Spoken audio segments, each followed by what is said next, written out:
j'ai commencé à expliquer un petit peu le sujet du live de ce soir. Est-ce que vous Ouais, pouvez vous présenter un petit peu rapidement avant qu'on commence? bien sûr. Donc, Jérôme Teilhard, je suis chef du projet Parcoursup au ministère de l'Enseignement supérieur et de la Recherche. C'est parfait. On va commencer tout d'abord par un rappel des définitions de base. Qu'est-ce qu'un vœu? Qu'est-ce qu'un sous-vœu? Avec un petit exemple pour illustrer. Très bien. Alors, un vœu, vous en avez 10, et un vœu vous permet de choisir une formation. Les sous-vœux, alors je précise, ça n'existe pas sur l'apprentissage quand on va faire notre petit focus. Les sous-vœux correspondent à des formations sélectives. J'ai essayé de donner un exemple très concret. Vous êtes intéressé par le BTS Commerce International, eh bien, le diplôme du BTS Commerce International, c'est un vœu, et vous pouvez choisir jusqu'à 10 sous-vœux qui correspondent à chaque fois à un lycée qui propose cette même formation. Il y aura une petite vidéo sur le site parcoursup.gouv.fr sur les vœux, les sous-vœux, de manière à ce que ce soit très simple pour vous, mais vous verrez, ça le sera. Et donc, ça veut dire, en gros, pour que vous l'ayez bien en tête, c'est que il y a 10 vœux globalement, mais vous avez la possibilité de multiplier vos candidatures à travers ces sous-vœux. Donc voilà.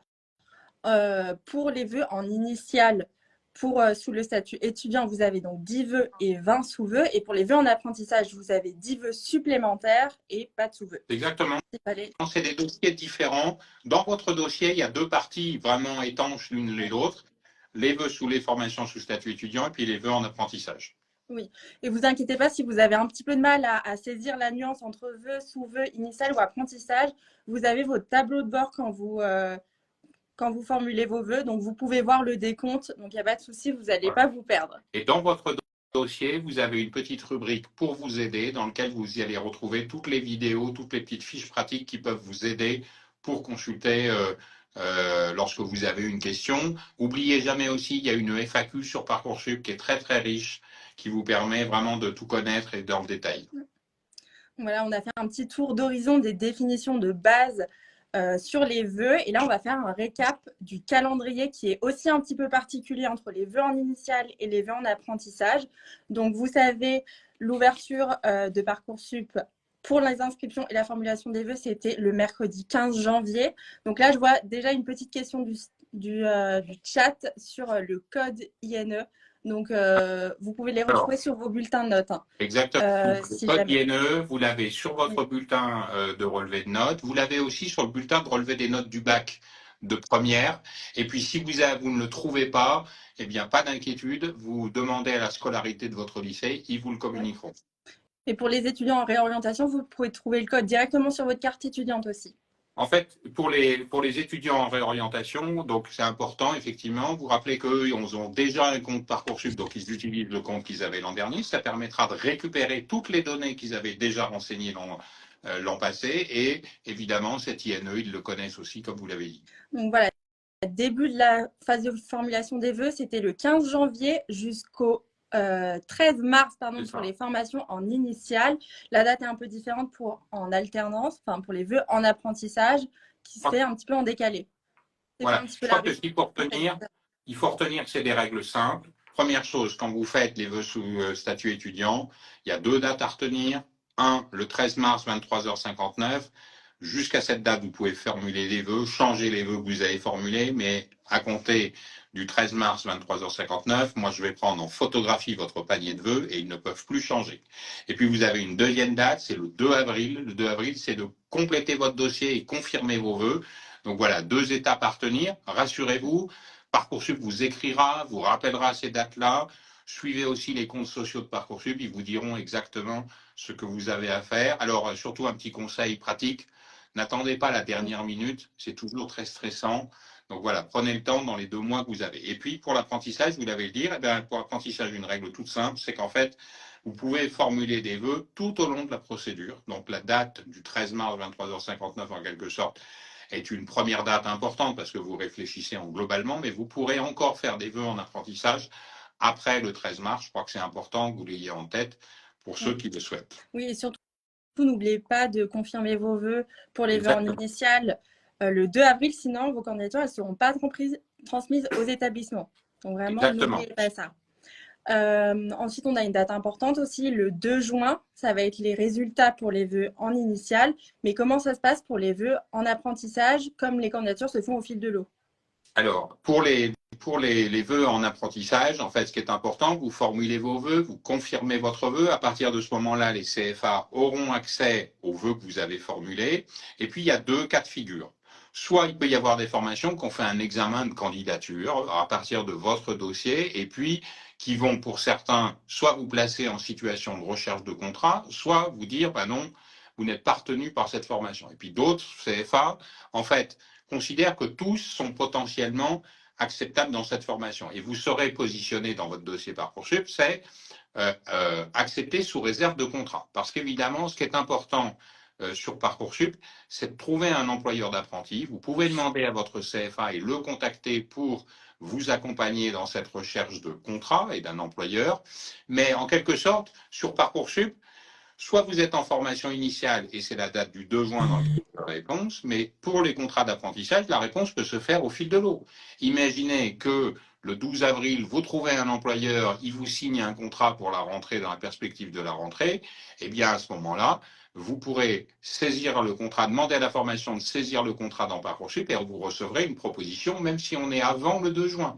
Donc voilà, l'apprentissage, il y a des modalités plus souples. Je crois que ce n'est pas pour le plaisir de complexifier, c'est simplement parce que la temporalité de l'apprentissage n'est pas exactement la même que le rythme des formations sous statut étudiant. Donc on essaye de s'adapter de manière à ce que vous ayez les meilleures perspectives pour trouver un employeur et avoir une proposition d'admission. Et en ce qui concerne les délais de réponse des vœux en apprentissage, donc là, vous avez donné un peu… C'est la même chose que sur les formations sous statut étudiant, les règles sont exactement les mêmes. La différence, en quelque sorte, c'est que quand vous recevez une proposition d'admission en apprentissage, en fait, vous savez déjà que vous avez un employeur. Donc, en quelque sorte, c'est plus pour finalement finaliser en quelque sorte le dossier, mais il n'y a pas de suspense. Je crois que vous ne recevez de proposition en apprentissage que quand vous avez déjà signé un contrat. On a une petite question dans le chat. Comment ça se passe l'alternance en école d'ingénieur avec Parcoursup? En fait, je pense que les écoles d'ingénieurs qui sont sur Parcoursup, je ne suis pas sûr qu'elles fassent de l'apprentissage directement pour l'accès à la première année. Je pense que c'est plutôt dans le cycle de formation que vous pourrez avoir un accès à de l'apprentissage. En tout cas, c'est très simple. De toute façon, vous avez la possibilité directement depuis votre dossier d'accéder à la carte des formations Parcoursup et de voir quelles sont les formations proposées en apprentissage. Il y en a près de 9000. Ouais. Si vous ne retrouvez pas la formation auquel vous pensez, ça veut dire qu'elle ne propose pas de l'apprentissage pour l'accès à la première année. Ça ne veut pas dire qu'elle n'en propose pas dans l'absolu, mais simplement pour l'accès en première année, c'est un autre voie qui est retenue. Et concernant les formations en apprentissage, est-ce qu'on retrouve aussi cette nuance de formation sélective et non sélective? Non, enfin, elles sont toutes sélectives, les formations en apprentissage, d'une manière générale, mais surtout ce qui est important, c'est que l'apprentissage, c'est une relation à 3. Parce que vous avez à la fois un centre de formation d'apprentis, vous avez un candidat, puis vous avez un employeur. Il n'y a pas de proposition d'admission en apprentissage sur Parcoursup sans avoir trouvé un contrat. Et je crois que c'est ça qu'il faut retenir. À la différence de la relation dans les formations sous statut étudiant pour lequel vous avez uniquement la formation et vous. Ce qui est important peut-être à dire à tous, c'est que pour un même diplôme, par exemple, je sais pas moi, un BTS management d'unité commerciale qui vous intéresse, eh bien vous pouvez dans un établissement soit faire des vœux en formation sous statut étudiant, soit faire des vœux en apprentissage. Vous pouvez même faire les deux si vous souhaitez, à la fois pour le même établissement et la même formation, faire un vœu sous statut étudiant, faire un vœu en apprentissage. Et finalement, le bon réflexe, c'est peut-être faire celui-là, si c'est vraiment une formation qui vous intéresse. Vous pourrez peut-être, dans un premier temps, accepter la formation sous statut étudiant, le temps que vous trouviez un employeur pour l'apprentissage. Donc, vous voyez, c'est un petit conseil de stratégie à suivre. En tout cas, ce sont 2 vœux différents, 2 espaces dans votre dossier qui permettent de les suivre de manière différente. Donc là, par exemple, vous avez dit que c'est possible de candidater pour un BTS en initiale et l'équivalence en alternance. Et qu'en est-il de la reconnaissance du diplôme? À la fin, on a le même diplôme. C'est exactement le même diplôme. Finalement, ce qu'aura fait la différence, c'est qu'en apprentissage, vous n'aurez pas passé tout votre temps dans le centre de formation, vous aurez alterné entre un temps de formation académique, en quelque sorte, dans le centre de formation d'apprentis, et puis un temps pratique directement auprès d'un employeur. Vous serez rémunéré pendant cette période-là et sans doute que, généralement, les taux d'insertion professionnelle à la suite de ce diplôme sont généralement meilleurs parce que vous avez été en apprentissage, parce que vous avez déjà mis le pied dans l'entreprise. Il arrive d'ailleurs fréquemment qu'une entreprise puisse finalement, après avoir pris un jeune en apprentissage, le prendre finalement, une fois qu'il sort de ce qu'il a son diplôme et qu'il est sorti, maintenir finalement ce contrat dans une entreprise, vous fidéliser en quelque sorte. C'est ça l'objectif. Donc voilà, n'hésitez pas. Et qu'est-ce que vous avez 10 vœux sous statut étudiant, 10 vœux en apprentissage, voilà, vous pouvez cumuler les deux. Oui. N'hésitez pas à le faire. Et surtout, si vous voulez rentrer assez rapidement dans le monde du travail, c'est hyper intéressant aussi de tester l'alternance dès le post-bac. On n'y pense pas toujours, mais c'est totalement faisable. Et est-ce que c'est fait pour tout le monde l'apprentissage? Parce qu'il y a aussi une petite limite d'âge. Alors, elle est à 30 ans, sauf des dérogations pour des situations de handicap. Je pense que la majorité des jeunes qui nous écoutent là ce soir ont largement loin de 30 ans. Ça leur paraît une perspective très lointaine. Mais je crois que ce qu'il faut valoriser, c'est surtout, il y a une différence, il y a un employeur, donc vous êtes salarié, voilà, il faut s'y préparer, on est tous plus ou moins prêts à faire ce choix-là. Vous aurez une rémunération qui dépendra de votre âge et qui pourra évoluer dans le temps de votre contrat. Et puis, je crois que c'est important, c'est toujours le même diplôme, donc la même reconnaissance en quelque sorte à l'extérieur dans le monde de l'entreprise. Donc, quand on candidate en apprentissage, on va vouloir chercher un employeur. Comment je valorise mon expérience quand j'ai 17 ans et que j'ai pas forcément fait des petits boulots, j'ai pas trop d'expérience, notamment dans les dossiers Parcoursup, pour justifier que je vais faire de l'alternance. Je pense que ce qui est important, alors il y a un petit CV à constituer dans le dossier lorsque vous faites des vœux en apprentissage. Et puis, bon, rassurez-vous, tous les jeunes qui sont, j'allais dire aussi intéressés, ils sont dans la même situation que vous. Ils n'ont pas une expérience professionnelle de 10 ans. Donc je pense qu'il faut se rassurer. Je pense qu'il y a parfois des lettres de motivation demandées dans lesquelles il faut montrer que vous avez bien compris ce qu'est le centre de l'apprentissage. Souvent, les CFA organisent des entretiens pour valider en quelque sorte la motivation, pour s'assurer que tel ou tel candidat a bien compris quelle était la modalité de formation, parce que voilà, c'est un peu différent de ce que vous avez déjà connu dans votre expérience au lycée. Donc voilà, il faut s'y habituer. Et puis n'hésitez pas, vous avez à la fois la page Parcoursup, il y a une rubrique dédiée à l'apprentissage pour avoir des bons petits réflexes, pour avoir des liens si vous voulez faire un CV, comment on fait, quels sont les bons conseils. Et puis il y a un site qui s'appelle La Bonne Alternance, qui travaille en partenariat avec Parcoursup et dans lequel vous pouvez y accéder directement depuis votre dossier et dans lequel on vous donne finalement des conseils pour aller vers l'employeur. Dernier mot, je crois que vous pouvez contacter le CFA. Dans sa mission au CFA, il y a vraiment le rôle de vous accompagner pour trouver un employeur. Quand vous aurez confirmé vos vœux, eh bien, ça permettra au CFA de recueillir vos données, de rentrer en contact avec vous. Je crois que c'est un point important parce que voilà, il faut s'habituer à un mode de dialogue. Parce que vous allez devoir convaincre aussi un employeur derrière et donc votre centre de formation d'apprentis est là pour vous y préparer. Alors j'ai une petite question justement parce que là on est dans l'accompagnement. Si j'ai un problème sur Parcoursup ou que je veux me faire accompagner, qui est-ce que je peux contacter? Alors, peut-être deux choses différentes. Si vous avez un problème, une difficulté technique, vous savez, il y a toujours le bon réflexe, c'est la messagerie contact dans Parcoursup pour dialoguer avec les professionnels de la plateforme qui pourront vous répondre sur une difficulté technique. Et puis, si vous avez besoin d'un accompagnement, je crois que c'est d'abord auprès du centre de formation d'apprentis auprès duquel vous avez formulé un vœu qu'il faudra se tourner pour des conseils, pour rechercher un emploi, pour peut-être du job training, vous voyez, histoire de s'habituer à avoir cette discussion avec un employeur. Voilà, c'est un peu différent de la formation sous statut étudiant où vous faites un dossier et puis finalement vous attendez la réponse. Là, il y a une interaction à avoir un employeur, mais j'imagine que tous ceux qui font des formations en apprentissage ont bien compris quelle dynamique c'était, que vous mettiez un pied déjà dans le monde de l'entreprise. Je crois que c'est aussi ce que peuvent rechercher certains d'entre vous pour associer à la fois des études et une activité très concrète.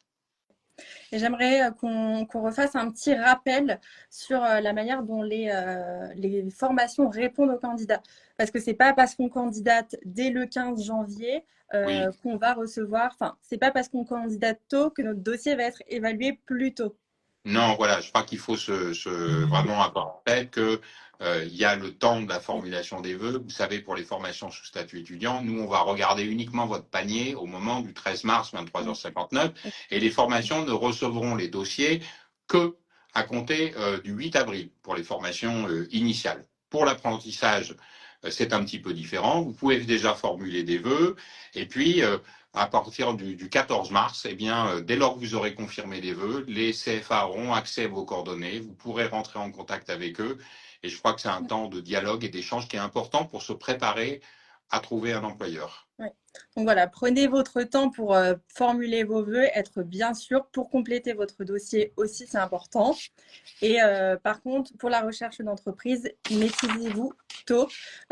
Au niveau des dates, donc dès que je sais que je veux postuler dans une formation, je commence à Voilà, chercher je mes pense que c'est toujours finalement. intéressant de prospecter. Vous avez depuis votre dossier l'accès au site La Bonne Alternance qui donne des liens vers des métiers, des employeurs qui recherchent des apprentis.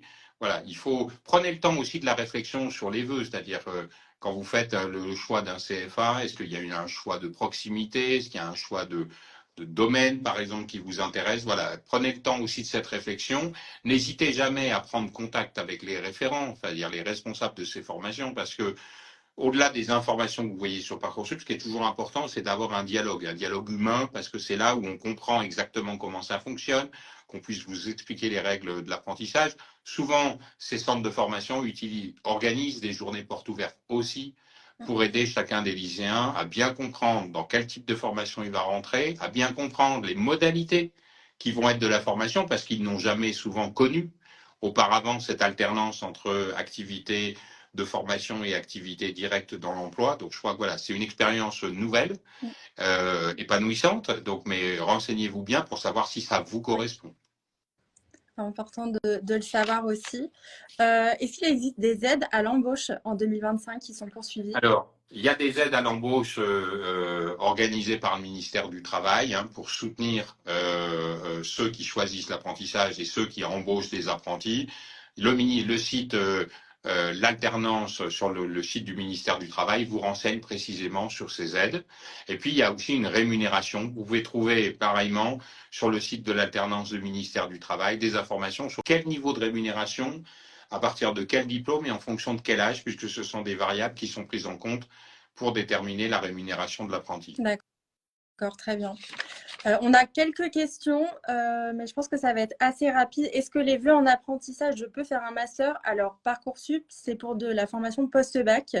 Donc, alors là, voilà, on ne candidate pas pour des masters. Il y a une plateforme ad hoc pour les masters dans lequel vous pouvez faire des vœux en apprentissage pour des masters, mais sur Parcoursup, c'est des vœux pour les formations, l'accès à la première année post-bac. Alors pareil, avec le BUT, est-ce que je peux terminer avec un master? Dans les faits, oui, c'est possible. C'est important parce que vous savez que le BUT, à la différence de son prédécesseur qui était le diplôme universitaire de technologie, qui était uniquement en 2 ans, il ne permettait pas directement d'accéder à des masters. Le BUT, c'est un diplôme en 3 ans. Alors, la philosophie principale du BUT, c'est de vous permettre qu'à niveau +3, vous puissiez rentrer en emploi directement. Pour ceux qui seraient intéressés par une poursuite d'études, ben oui, ils pourront être candidats sur la plateforme Master au moment où ils en seront là, pour candidater pour des masters en alternance ou sans alternance. Alors, on a une question qui est revenue sur combien de vœux formulés. Peut-être que la personne n'était pas là au début. Donc, en initial, on a 10 vœux plus 20 sous-vœux. Et en apprentissage, on a 10 vœux supplémentaires, mais pas de sous-vœux. Voilà, il n'y a pas de sous-vœux en apprentissage. Chaque CFA est un vœu en soi. Donc voilà, réfléchissez bien au moment où vous faites vos vœux et dans vos choix. Une question, comment recommencer son inscription? Je vous laisse contacter la plateforme si vous avez un problème avec votre adresse mail ou votre INE. N'hésitez pas à contacter la plateforme. Voilà, n'hésitez pas. Aujourd'hui, moi j'ai regardé ce matin, il y a déjà plusieurs centaines de milliers de jeunes qui se sont inscrits, donc ça veut dire que ça fonctionne. Il y avait déjà plus d'un million de vœux qui étaient formulés. Donc, vous voyez, ça veut dire que le système roule.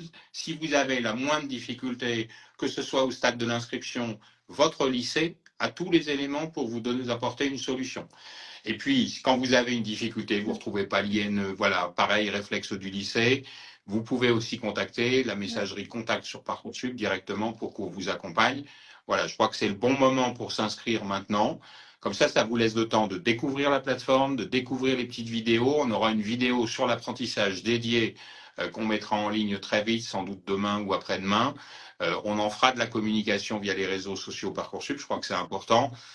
pour faire en sorte que vous puissiez tous finalement prendre le temps de cette réflexion, prendre le temps d'avoir des échanges pour ensuite faire vos vœux dans les meilleures conditions. On a aussi une petite question. Est-ce que c'est possible de commencer une formation sous statut étudiant et de basculer ensuite sous statut apprenti et inversement?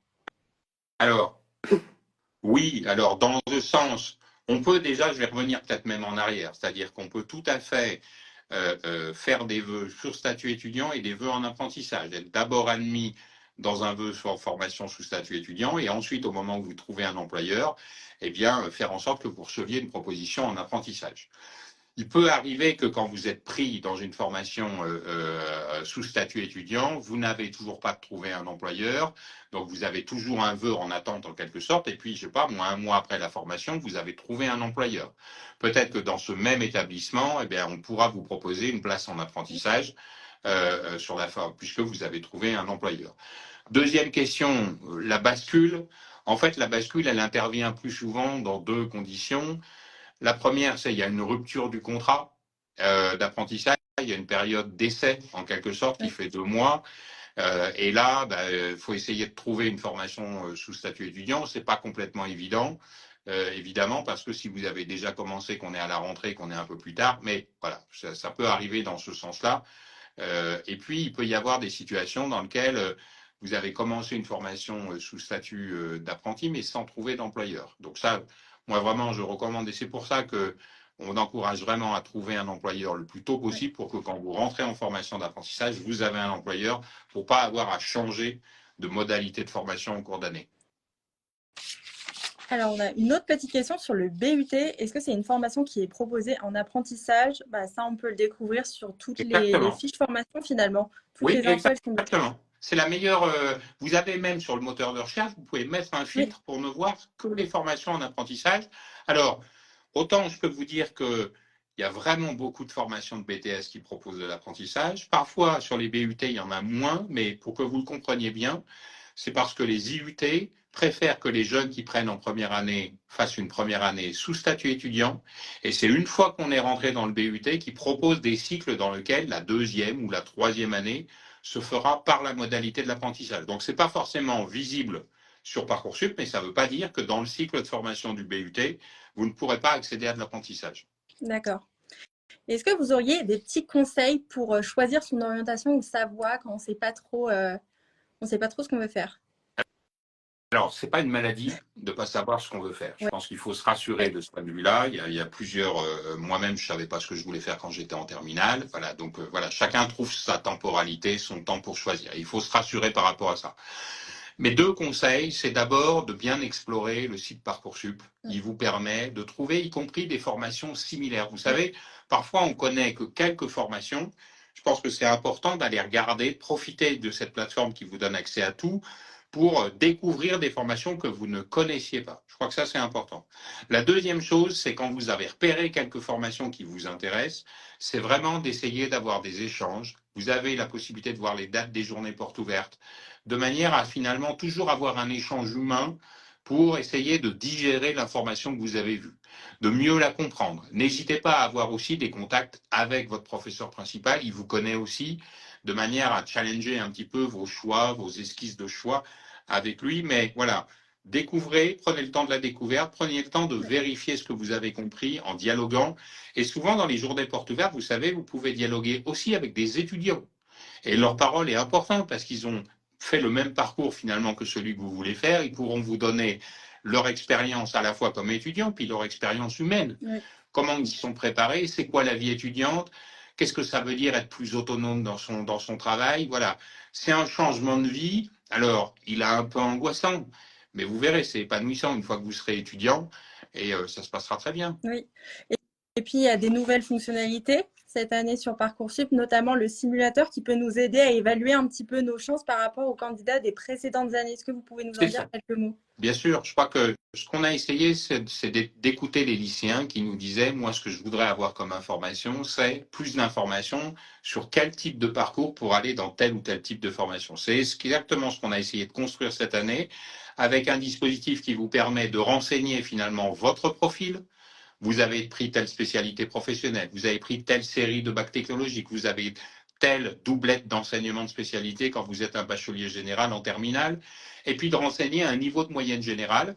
Et puis, en questionnant Parcoursup, il vous apportera des réponses pour vous dire, eh bien, pour ce profil de candidat, pour cette formation, voilà est-ce qu'il a reçu des réponses régulièrement, est-ce qu'il a reçu des réponses dans tous les cas de figure, ou alors très rarement. C'est un outil, c'est important à dire, deux choses. Un, c'est pas une garantie individuelle, c'est pas une prévision de l'avenir. Moi, je ne sais pas prédire l'avenir. Il faut se garder un peu de surprise. Par contre, je vous dis ce qu'était le passé sur les 3 dernières années. Deuxième chose, il ne faut pas prendre les résultats au pied de la lettre. C'est pas fait pour vous dire, toi, t'es pas bon, toi, t'es bon. C'est pas du tout ça l'esprit. L'esprit, c'est de vous donner des arguments, de vous donner des éléments qui vous aident dans votre réflexion. Mais dans votre réflexion, vous devez y ajouter d'autres éléments. Pensez toujours à diversifier vos vœux. Oui. Pensez à aller regarder d'autres formations. Ce n'est pas parce que sur une formation, vous avez eu l'impression que vous ne pouviez pas rentrer que ça veut dire que dans tous les établissements de France qui proposent cette formation, vous ne rentrerez pas.